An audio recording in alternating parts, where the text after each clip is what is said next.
right. He is RJ White and the number one out on Twitter. He is an editor at CBSSports.com. He has a 7-round mock draft up at CBS. And, of course, a lot of mock drafts. How many years you been doing the mock draft thing, RJ?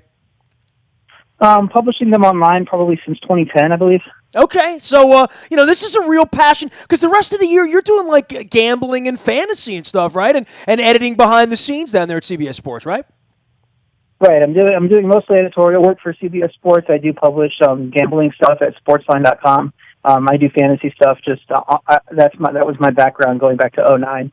So I still help people out with Twitter on that, and I contribute to CBS when they need mock drafts and that kind of thing. But I stick to editorial stuff mostly, do help Sportsline out with gambling, and then when NFL draft comes around, it's kind of in my wheelhouse. Super cool. It's RJ White and the number one out on Twitter. But to the Ravens, you have them taking Cam Robinson at 22, which it is interesting. And you would say 16 teams will get itchy for a quarterback. I remember when the Ravens got itchy on Joe Flacco on the clock and made a move back because Bisciotti said, look, we don't want to lose our guy. We can't lose our guy. Let's get rid of the draft pick. It's not a problem. The Ravens could really stand to benefit at that position and pick up a whole bunch of picks. You have the Ravens picking up a number of picks and wheeling and dealing, and certainly the draft is deep enough at the rush edge and at the cornerback position to think that you're going to get one of those guys in the top 80 picks when you have 4 to begin the draft. But I'm wondering about who the Ravens really come out of this thing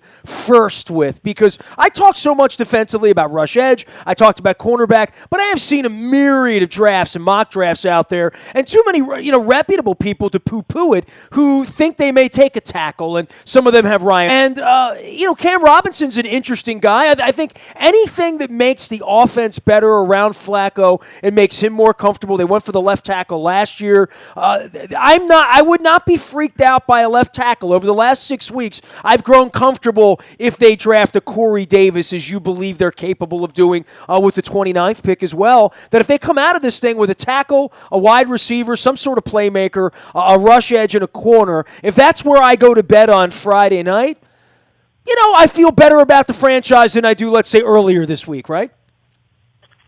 Yeah, and they could go a number of different ways. They obviously lost several key players. You had Elvin Stewart leave. You had they traded away Timmy Jernigan on defense. On offense, you lost 2 offensive linemen. So I think that has to be a priority. Steve Smith is also gone. So you kind of get a sense of everybody's plugging in these certain positions because they see the talent that's left. They see holes, here and there. Depending on the talent that's around to move up into the starting lineup, move up into the snaps, to take the place of those guys, that's where you kind of focus on, well, where do we actually have a hole? I think they have a lot of guys at outside linebacker that could mix in. It might not be as desperate a position to go with in the first round, especially considering the talent that's probably going to be there, unless you get a guy like Derek Barnett, maybe Taco Charlton that falls down to the 16th spot. I think you're looking away from that outside linebacker until day 2. Tackle makes sense to me just because we don't project these guys to go in the top 15. These Ryan Ramczyk, and Garrett Bowles and Cam Robinson. So at 16, you kind of get your pick. I've seen that they've met with Cam Robinson. They seem to have a lot of interest in him. So I think that would be their primary target if they trade down or if they stay at 16 and they're looking at tackle. RJ, it's fascinating to me when I look at these mocks, and especially when you have the 16th pick. It's different. I mean, look, the Ravens spent years and years picking in the 20s, right? Because they were just good for a long period of time because of picks like Ed Reed and Todd Heap and John Ogden and Ray Lewis. And, down the line, they have drafted well, which is how Ozzy's the only a guy drafting here who's ever drafted in the history of the franchise. I mean, going back to the very first pick in John Ogden 21 years ago, now this week. And this is one of those years where I've seen about 25, maybe 28 names selected amongst the top 16. There is a wide net here, I think, on who the best players are and how this board's going to stack, because I haven't seen any. A lot of years you have, out of the top 10, everybody's nailed 6 or 8 of the same guys. This draft doesn't feel that way to me.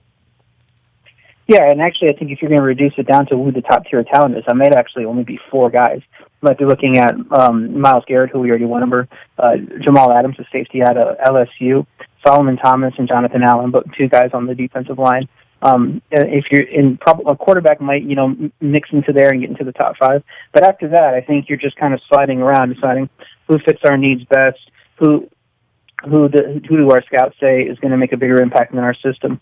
So that's why you get a large collection of names and talent. You see a guy like Charles Harris go anywhere from 15 to 50. You could see a Zach Cunningham go anywhere from 20 to the end of second round. You see these projections for these guys go all up and down the board because we just don't know who the scouts are going to tell their general managers and their personnel departments who fits them best. So I think it's really hard to get a handle on how even the collection of talent that's going to be there in the top 20 to 25 picks. It's interesting for me, even just like with your mock, and your mock is as credible and sort of near being close to other guys. You have Forrest Lamp going a little higher. You have Mahomes going a little higher. You have some guys like Cam Robinson, who I've seen off the board when the Ravens go at 16. Certainly Ryan Ramczyk, Deshaun Watson. You have him going further down. Marlon Humphrey, same thing. Even Corey Davis, I've seen him going as high as to the Ravens right around 16. But O.J. Howard's a really fascinating guy because there are very few positions out there where there's sort of one guy. There's him and there's everybody else. And that appears to be the case at the tight end position. And given how tight ends have become this sort of plug-and-play guy that can do various things for your offense, especially when they can block well, as this kid apparently can, it feels to me like he's going to be gone by the time the Ravens come up, or the Ravens would consider a weapon like him for Flacco at this point. Yeah, he's definitely a guy that could be in the mix for Jacksonville at number 4, even that high. And then once you start to look at the other teams going down through the teams, you start saying, okay, the Eagles kind of need a cornerback. I'm not comfortable, them going with a tight end. The Colts at 15, they need inside linebackers. They need line help. So once you start going down the needs, you say this team really needs X or Y. Tight end might not be that position. So that's the only reason I think O.J. Howard could start to slip a little bit. He's definitely a great talent. He didn't have the huge numbers at Alabama just because they didn't use him in that way, but he's certainly the top tight end in this draft.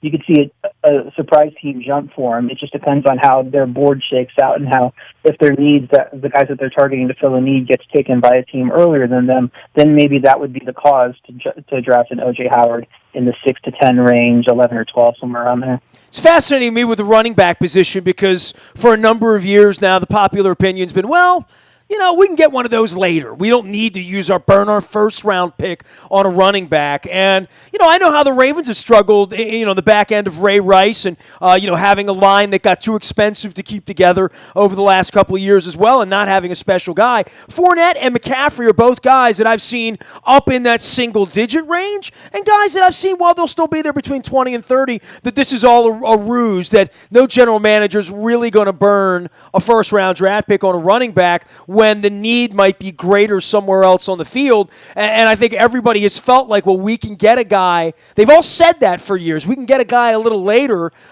This is a special year for these guys to see where they're going to go, where the real value of that position is. I know some other teams have burned first-round picks. I mean, Gurley looked like the next coming of, Earl Campbell until he didn't anymore. And I think it is a little bit mercurial. And, Zeke Elliott, it's going to be interesting to see what the productivity looks like in year 2 and 3 and 4 for him. Yeah, and when you look at the running back position, I think an organizational philosophy you do want to implement is to wait on the position, find a couple guys late, see who emerges, see if you can get a Jordan Howard, later that can run for you. I think it's obviously more important to build around the offensive line than to try to find that game-changing running back first. That's what the Cowboys did before they drafted Zeke. They, of course, spent years and years building that lineup to where when he came in, he would take off and he would have a productive season. So I think that should be the focus. Then you start looking at the names on the board and the talent. You start to fall in love with a guy like Leonard Fournette, who's been, hyped up, coming out of high school since second coming of Adrian Peterson. That I just don't think a guy like that has a chance to drop. I was starting to look in the 15 to 20 to 25 range, saying who might take him if he starts to drop. And then I had to come to my senses, say, he's not going to drop. He's not going to get past a team like, the Bengals at 9, the Panthers at 8. They're just not going to let him get out of the top 10. McCaffrey, I think, is a little bit of a different thing. His skill set doesn't quite translate into the every back, feed him. He can do inside runs, outside runs. He can do every single thing. He's going to take over a game. I think you look to use him more as a specialized weapon. You're going to get him those touches. You're just not going to use him as a traditional running back as much. Use him as a slot receiver, pass and catching back, all those kind of things. So I can see a team that really has an idea for him leaping up, like maybe Carolina does, use him as a complement to the offense. I could see the Eagles liking him. I could see the Saints really having a need to fill that complement to Mark Ingram. But there is a chance that a guy with that skill set starts to slip when teams say, I don't know if that's the biggest priority. We need to use our first pick. He is R.J. White. You can follow his journey at R.J. White and the number one out on Twitter, as well as at CBS Sports, where he has a 7-round mock draft up for you to take a look at and tear apart and all that. All right, last question for you, R.J. Give me a player you love in the draft. Maybe not a top 10 guy, maybe not a guy that's celebrated, but a guy that you have a special, as they say, gold star for in this draft. Well, it's hard to say I'm going to fall in love with X or Y, because then when your favorite team doesn't take him, you start to get disappointed. So you look at guys at each position, you find reasons to like certain guys at each position. You find a guy here and there. I'm a Texas fan, so I want Dante Foreman to get drafted by a good team and take off because he's like the first solid Texas prospect we've had in a few years. A linebacker, I kind of like Zach Cunningham. I think if you put him in the right system and use him as your weak side linebacker, he has that chase down and tackle mentality that's going to mean a lot of tackles, and he's going to really help some defense in leading them to be the last piece of linebacker if you're looking at a team like Miami or Oakland. I initially considered putting him in at the Bills at number 10, and I said that's probably a little too high even for me as much as I like the guy. The Bills are kind of my favorite team. I would love for them to have him. I think he would fit well under Sean McDermott, but I think that was a little more wish casting than anything. So then I started to drop him lower in the draft, be more realistic. That was kind of the guy I fell in love with early. Like I said, as a Texas fan, I like to see Foreman go high. And aside from that, I try to be as impartial as possible. All right, well, they'll all be impartial on Thursday night, and everybody's playing the poker hand here this week, and I'll keep my eyes on all the mock. I have more fun with the mock drafts than I do with sort of the fake rumors this time of year. You know what I mean? Like that this might happen or that might happen. I don't focus as much on that because I think most of it's a red herring, but I do like knowing perception, and especially in the era of the internet where there are mock drafts everywhere. I like to just get around and talk to people. So great having you on. We'll be watching Zach Cunningham and wherever he goes on your behalf. How about that, RJ? All right, thanks. You got it. RJ White 1 is the way to find him out on Twitter as well as at CBS Sports where he has his mock draft. Luke and I are monitoring the draft all week, watching baseball, suffering with the Capitals as we generally do this time of the year, and keeping an eye on the Wizards all week long as well as leading up to Thursday night and draft time. Got some great stuff around here. You can find it out in the Buy a Toyota Audio Vault 24 hours a day from anywhere in the world on your mobile device. Just download the TuneIn radio app. We do come in crystal clear from anywhere that you are. And breaking news, including the Ravens draft pick. It'll get to you first on your WNST tech service. That is all brought to you by our friends at Coons Ford of Security Boulevard. Dennis Kolatzos will be here on Thursday driving you home, previewing the draft, and I'll be checking in with him as well. What else do we got? I don't know. Oh, road trips everywhere. Those. Oh, yeah, they're on sale now. Green Bay, Nashville, Minnesota, as well as London. Took the weekend putting that stuff together. We have the best prices. We've got the hugest deals, all that good stuff going on. But we would love to have you with us. 18,000 people have been with us on WNST road trips. We're offering $100 off if you act in the next 10 days. And decide which trip is especially for you, as they say. We got a couple of options for Green Bay as well as for Nashville, knowing there's going to be different budgets for different folks out there. But we want to take you with us. It's going to be a good time. So the WNST road trip's on sale now at WNST.net. You can always email me if you have special questions, assistance, whatever. Happy to get you out to Peter and beyond to get some help. Luke's going to be running around the ballpark. I'm going to be running around hockey and football world all week. Nasty at WNST.net. My mobile device is always on. You sort of know that.